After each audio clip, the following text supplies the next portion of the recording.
Happy Valentine's Day. 97.1. We're having fun today. Real quick, did you see, it wasn't in Beanie's update, Chris Jones, Kansas City Chiefs D lineman?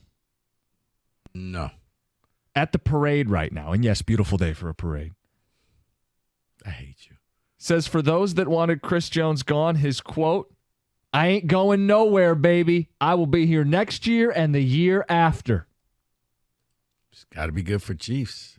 I see they kept the DC as well. Yep, Spags, he's staying. Man, okay. I mean, his agent can't be happy right now. Cut him off. Like, Chris, you can come back.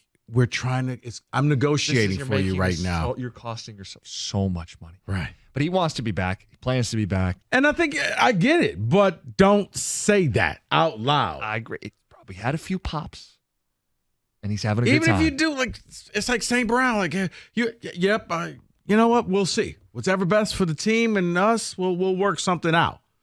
But when I'm coming back, well, I ain't got to pay you. Well, there is someone that is not coming back and returning to their team. It's not Kansas City. It is your team. Just announced, press conference. Steve Wilkes has been relieved of his duties as defensive coordinator. I was reading about that this morning. I think he became the guy that he's got to fall on the sword. He never made that defense his. He came in and just tried to do everything that DeMeco Ryan did and just kind of slide into that parking spot. And then you saw it in the playoffs. I mean, you gave up big games to the Packers. Jordan Love had a great game. You had to come back. Then you play the Lions. Lions jump out to a 17-point lead. You got to come back. And then you can't stop Mahomes. And I know it's Mahomes. It was almost like you didn't put up a fight. Yeah, there was no green law, but you knew somebody had to fall on the sword. Okay, real quick, because this isn't our team, but I know. This is a scapegoat. I mean, you're not firing Kyle Shanahan, so someone's got to go. Rico, they gave up one touchdown in regulation in the Super Bowl, and it was on a muffed punt that gave Mahomes and company a short field. Absolutely. The Niners were the third best defense all season long. They got pressure without blitzing. I know that's the personnel, but he stepped in, and I didn't think the defense was the problem for San Francisco. Jimmy, it wasn't. He did. He got scapegoated. He's not the one that took the ball in overtime. Somebody had to take the blame for this. You were not getting rid of the coach. You're not getting rid of the quarterback. So it's him.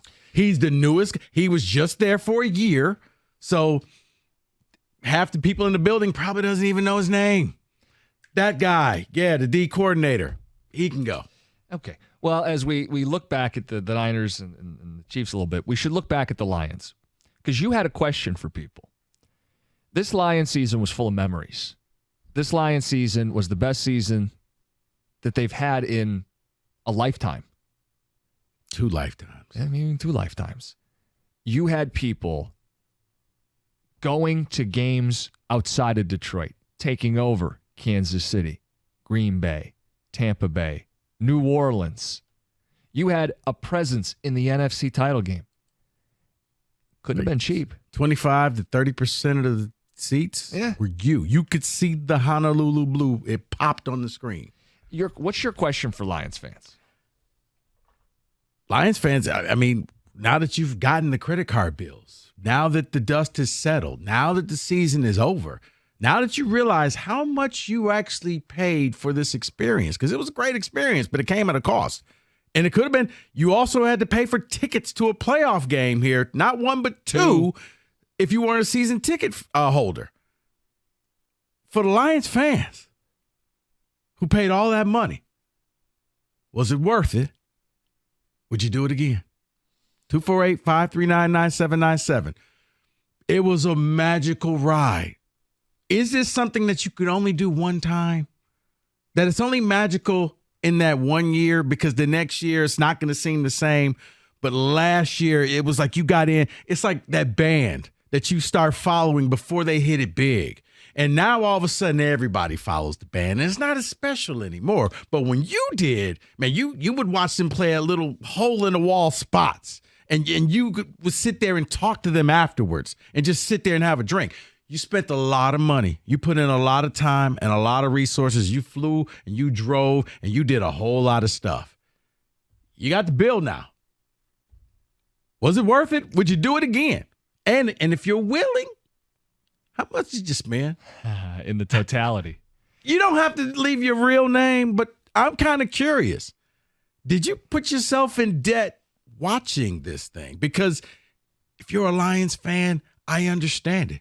It's something you've never seen before. It's something that you may not see again. You hope to see it again, but everything about this team, it seemed like whatever they touched turned to gold. You took over cities so badly that three teams had to come out and admonish their fan base. Yeah. What were you thinking selling to those hooligans in Detroit? Why did you give the tickets to them? What were you thinking? So I just want to know. Guys, did you I know it was fun, so I'm not going to ask was it fun, but I'm saying, was it worth it? Yeah. Now that you got the bill, now that you didn't make it to the Super Bowl, would you do it again? Was it worth it? 248-539-9797, because you got a better schedule coming up this year. And you're going to have to set aside a lot more money than you did this year. This year was a happy accident. I don't think anybody saw this year happening. Well, people thought that they would win the division and you'd have a home playoff game. Right, but to get two. But people were to like, go to a third playoff game on the road. You're right. I mean, happy when you accident. saw it was Kansas City first game, all right, you know what? Let's go to Kansas City. See what happens. We may not win, but let's go to Kansas City and let's go represent our Lions. Wait, we won? Tone setter. Who's next? And Who's next? Green Bay. In your division, iconic venue. You go there, where all they have is football. It's a tiny little town that's basically a football stadium. Green Bay you thought so over. lowly of you that I remember those season tickets went to like season ticket holders from like Wisconsin or someplace, and they sold them like, nah, we don't want to go. Lions fans bought them all. Yep. Okay, next up. New Orleans was the big one because that's Tampa. The dome and how tough it is to play in the dome. And their GM came out, was a Mickey Loomis. Yeah. And he's like, I can't believe I have to say this, but our fans selling to... You're right. Lions fans made a statement this year. You took over Tampa. You made things hard for Baker Mayfield there and here. Yep. And then on top of that, after traveling with this team and going and represent... Because... one of the coolest things that I thought was at the end of the game when you would see Brad Holmes like do the little victory lap, because all the Lions fans would come down and hang over the side and he's high-fiving them and taking pictures with them, and the team is doing that. At that point, I think they embraced the fans. We see what you're doing. We acknowledge that, and we love the fact that you guys are out here. I mean, you go to the game, you get a selfie with the general man. Like, you don't get that in most places. No. But you did. So that made more people want to go. And then on top of that, you had 2 games in the playoffs here. And if you didn't own season tickets, You had to pay. you had to pay for those. Extra. Yeah. It's just secondary market. And then on top of that, you had a watch party for those who couldn't go to San Francisco. That wasn't free. Yeah, it was like $25. Still wasn't free. It wasn't the hundreds or thousands that people were. In total, though, a Lions fan who was in it from the beginning to the end probably shelled out more money than they were prepared to when the season started. To Rico's point, when you get the statement, when you got to make the payments, do you smile? Was it worth it? Yeah. I can't imagine anybody thinks that it was a waste of time or money because, Rico, while they may go on a run next year or the year after or for years to come, the first season is special. When things start, your brain gets rewired. I think that's what happened for Lions fans this year. You had been trained to expect letdowns, and in the moment, you were getting reprogrammed. We're allowed to have good things. We have a good team. We're going to win. And that excitement that was unexpected, you can't ever replace that. That's forever. Or did you get so wrapped up that it's like when you're on a trip and you're out in Vegas or you're someplace and you just, you know what? Yeah, let's just buy that too. And then you get home, you're like, wait, why did I buy this? What was so special about this again? Why did we go over here? Why did we go to see that show? But you got so wrapped up in the euphoria on that trip. You got caught in the wave, and you got caught up in the one pride wave. Did it cost you too much? 248-539-9797. So talk through it. So the Kansas City game, that's a cool place to go to. It probably didn't put you out a ton. You wrote it off as a cool one-off trip to take. Yes. But as it builds, if you went to Green Bay 2 and New Orleans 2 and the playoff games, plural. How much explaining did you have to do to the significant other? No. This is going to be worth it. And the question is, was it?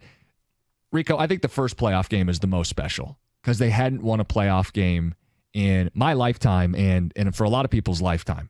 You got to see it. You got to see it at home. You get to experience it with Lions fans. That was a cool place to be. But see, I think the first playoff game was kind of like the Kansas City game. You wanted to see it because you were hoping to see something that you hadn't seen in a long time. Yes. But kind of like after the Kansas City game, wait a minute. Now you're on the hook. There's more. Now you're on the hook. You got a taste. There's another door I can go through. Oh. And I don't know if the Tampa game was as satisfying as the Rams game, but it was still a home playoff game for the Detroit Lions. I think the question really centers around that third playoff game. If you went out and watched them lose, is that where the threshold started to get painful? Where you said, hey, I got to go to all these wins, and it meant there was another game, and I could get addicted to go into more. You went out there, and that was as agonizing a loss as we have had in Detroit sports, and you paid through the nose, and you traveled. And here's the thing. You were already booking flights to Las Vegas at halftime. Don't tell me you weren't. 248-539-9797. I see your calls. We're going to get to you next. 97.1. Let's talk about the